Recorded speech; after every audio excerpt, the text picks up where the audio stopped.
Question 5.13. A raindrop of radius 2 mm falls from a height of 500 meter above the ground. It falls with decreasing acceleration due to viscous resistance of the air until at half its original height. It attains its maximum terminal speed and moves with uniform speed thereafter. What is the work done by the gravitational force on the drop in the first and second half of its journey? What is the work done by the resistive force in the entire journey if its speed on reaching the ground is 10 metre पर second? हमें एक rain drop वाला question दिया, again work energy theorem concept use होगा यहाँ भी। एक 500 metre का एक रेंज दिया हुआ है, इस रेंज में हमको उस रेन ड्रॉप का वर्क डन और एनर्जी कैलकुलेट करना है। जब इस इनिशियल पॉइंट पर है, वैसे हम एग्जैक्टली बोल नहीं सकते रेन ड्रॉप है कहाँ से कहाँ करेंगे, बट हम ये मान के चल रहे हैं 500 मीटर के रेंज में फर्स्ट 250 मीटर एक अलग रेंज है, नेक्स्ट 250 मीटर अलग रेंज से सॉल्व करना है। जैसे हमने क्वेश्चन में दिया हुआ है, देख लेते हैं क्या क्या दिया है क्वेश्चन में।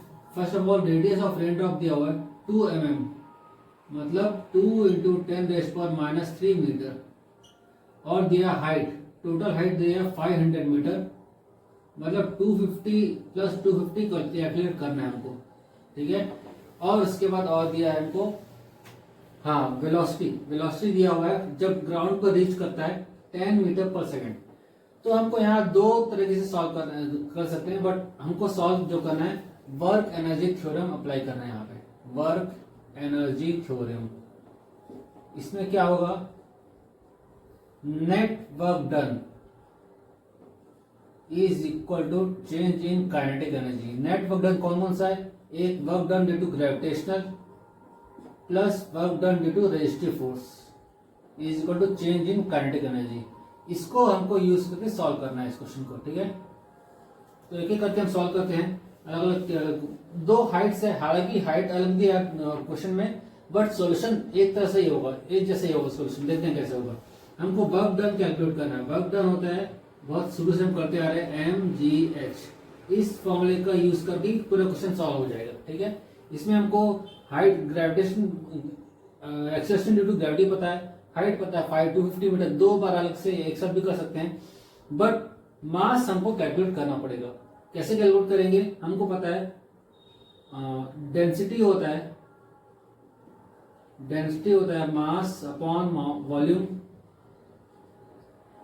यहां से हम मास कैलकुलेट करेंगे, मास हो गया वॉल्यूम इंटू डेंसिटी। वॉल्यूम क्या आता है 4/3 पाई आर, आर का value 2 into 10⁻³ whole cube into density. Density होता है 1000 kg पर metre cube for water. Water के लिए कैलकुलेट कर रहे हैं, तो ये आ जाएगा इसका आंसर 8 हो जाएगा। 4/3 8, 32/3 पाई इंटू 10⁻⁹। इसका आंसर अलग अलग तरह से दिया होगा, वैसे तो आता है इसका 33.51। ये इसको सॉल्व करेंगे तो ये वैल्यू आती है इंटू 10⁻⁹ kg। हम मास कैलकुलेट कर रहे हैं, ठीक है।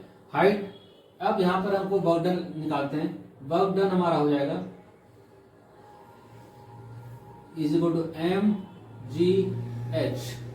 इसको हम सॉल्व करते हैं 33.51 इंटू 10⁻⁹ इंटू 9.81 इंटू हाइट है 250 metre.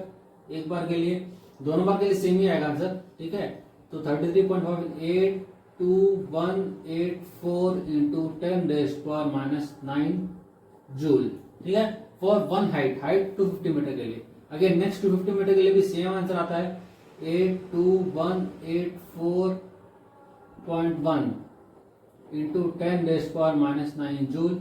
Net work done due to gravity, net work done due to gravity हो जाएगा, दोनों का ऐड कर देंगे 82184, ये हो जाएगा 1642368 इंटू 10⁻⁹, या इसको कर लो 1.66 इंटू 10⁻⁴ जूल। ये हो गया work done due to gravity. सिर्फ हमने ग्रेविटी के लिए निकाला है। अब हम निकालते हैं रेजिस्टिव फोर्स के लिए ड्यू टू। अब यहाँ सबसे पहले हमको काइनेटिक एनर्जी कैलकुलेट करनी पड़ेगी। काइनेटिक एनर्जी क्या होती है, डेल्टा के ई निकालना है हमको। ये होता है फाइनल के ई फाइनल माइनस के ई इनिशियल। इनिशियल कब? जब इनिशियल वेलोसिटी होगी। इनिशियल वेलोसिटी हमने स्टार्टिंग से हम 0 माना है, तो हम फाइनली कैलकुलेट करेंगे। फाइनल वेलोसिटी एक ही दी हुई है हमको, हाफ मास अभी हमने निकाला। मास कितना निकाला? 33.51 इंटू 33.51 इंटू 10⁻⁹ इंटू बी है 110 का square, half M B square. ये तो इनिशियल है, तो ये 0 हो जाएगी। ये आपका 150 इंटू 33.51 इंटू 10⁻⁹। इसको सॉल्व करते हैं 1.675 इंटू 10⁻⁵ जूल। ठीक है, अब यहाँ से आप निकालते हैं रेजिस्टिव फोर्स यूजिंग इक्वेशन 1। हमने पहले ही बोला था वर्क एनर्जी थ्योरम से हमने ग्रेविटी फोर्स ग्रेविटी से निकालिए वर्क डन कितना होता है, इतना work done due to gravity. ये हमारा work done due to gravity. ये आ गया हमारा नेट काइनेटिक एनर्जी, यहाँ से निकाला ड्यू टू रेल ड्रॉप। अब यहाँ से हम इसको सब्ट्रैक्ट करके रेजिस्टिव फोर्स निकालते हैं। Work done by resistive force calculate करना है अभी। वर्क डन बाय ग्रेविटी हमने अभी निकाला था, work done by gravity plus work done by resistive force is equal to net K E. हमने इक्वेशन में लिखा था, तो वर्क डन बाय रेजिस्टिव हो गया डेल्टा के E minus work done by gravity. ठीक है, तो ये हो गया आपका 1.675 इंटू 10⁻⁵ माइनस 1.648 इंटू 10⁻⁴। ठीक है, तो यह आंसर माइनस 0.1634 जूल।